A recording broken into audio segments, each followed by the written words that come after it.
गरीब ब्राह्मण की कहानी। कर्मों का फल और सुख समृद्धि। एक दिन श्री कृष्ण और अर्जुन बातें करते हुए महल से दूर निकल गए। मार्ग में उन्होंने एक गरीब ब्राह्मण को भिक्षा मांगते हुए देखा। अर्जुन को उस पर दया आ गई, अतः उन्होंने उसे सोने के सिक्कों से भरी एक थैली दे दी। ब्राह्मण बहुत प्रसन्न हुआ और वो सिक्के लेकर घर चल दिया। जंगल के रास्ते में उसे एक चोर मिल गया जिसने उसके सारे सिक्के लूट लिए। ब्राह्मण बहुत दुखी हुआ, मेरा भाग्य ही खराब है, यह कहता हुआ और भाग्य को कोसता हुआ ब्राह्मण पुनः भिक्षा मांगने आ गया। अगले दिन जब अर्जुन और कृष्ण उधर से गुजरे तो उन्होंने फिर से उस ब्राह्मण को भीख मांगते देखा। वो उसके पास पहुंचे तो उन्हें चोरी की बात पता चली। अर्जुन ने फिर से उस पर दया करते हुए उसे एक बड़ा सा हीरा दे दिया। ब्राह्मण घर पहुंचा, उसने हीरा एक पुराने घड़े में रख दिया जिसका प्रयोग नहीं होता था और सोने चला गया। अगले दिन ब्राह्मण के उठने से पहले उसकी पत्नी पानी भरने नदी की ओर गई। पानी भर के लाते समय उसके हाथ से घड़ा फिसल कर गिर गया और टूट गया। ब्राह्मण की पत्नी को याद आया कि घर में एक पुराना घड़ा है जिसका प्रयोग नहीं होता। उसने सोचा क्यों ना उसी घड़े में पानी भर लाया जाए। वो घर आई, घड़ा उठाया और वापस पानी भरने चल दी। नदी में जब उसने घड़ा डुबोया तो हीरा घड़े से निकलकर पानी में बह गया। जब वो घर आई तो उसने देखा ब्राह्मण पूरे घर में कुछ खोजता फिर रहा है। ब्राह्मण ने जब अपनी पत्नी के हाथ में उस घड़े को देखा और घड़े में सिर्फ पानी भरा देखा तो वह समझ गया क्या हुआ होगा। हताश निराश ब्राह्मण पुनः अगले दिन भीख मांगने उसी स्थान पर पहुंच गया।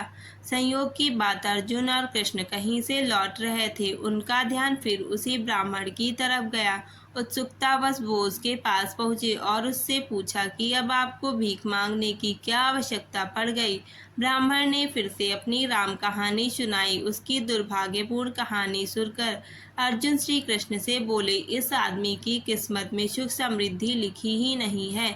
मुझे नहीं लगता अब मैं और इसकी मदद कर पाऊंगा। श्री कृष्ण कुछ बोले नहीं, बस उन्होंने उस ब्राह्मण को 2 पैसे दिए। ब्राह्मण ने वो पैसे लिए और घर चला गया।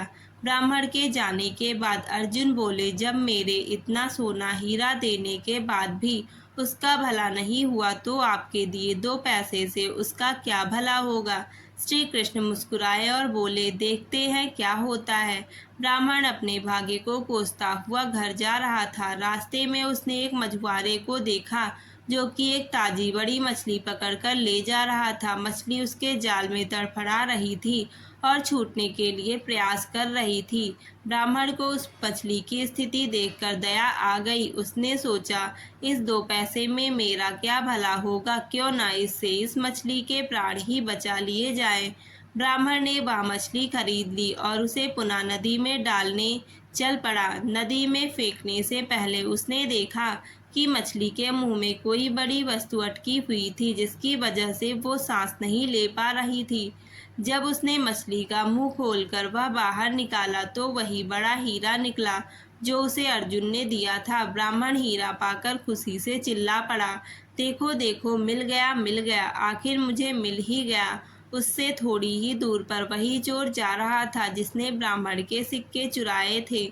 उसने जब यह आवाज़ सुनी और ब्राह्मण को नदी की तरफ से आते हुए देखा तो चोर डर गया। चोर ने उसे देखकर पहचान लिया था कि यह वही व्यक्ति है जिसके सिक्के उसने चुराए थे। ब्राह्मण के चिल्लाने की आवाज़ सुनकर उसे लगा कि ब्राह्मण ने उसे पहचान लिया है और वो अब उसे पकड़वाकर सजा दिलवाएगा। चोर ने ब्राह्मण के पैर पकड़ लिए और बोला, अरे भाई, मुझे माफ़ कर दो, अपने सिक्के ले लो, पर मुझे सजा मत दिलवाना, मुझसे बड़ी गलती हो गई।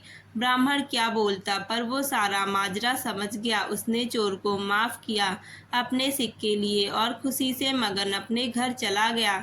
अगले दिन ब्राह्मण सीधे अर्जुन के पास पहुंचा और उन्हें सारी बात बताई। ब्राह्मण ने अर्जुन को धन्यवाद दिया और चला गया। उसके जाने के बाद अर्जुन श्री कृष्ण से बोले, हे प्रभु, यह क्या चमत्कार है। मेरे सिक्के और हीरे तो उसकी सहायता नहीं कर पाए, पर आपके दिए 2 पैसे ने कमाल कर दिया।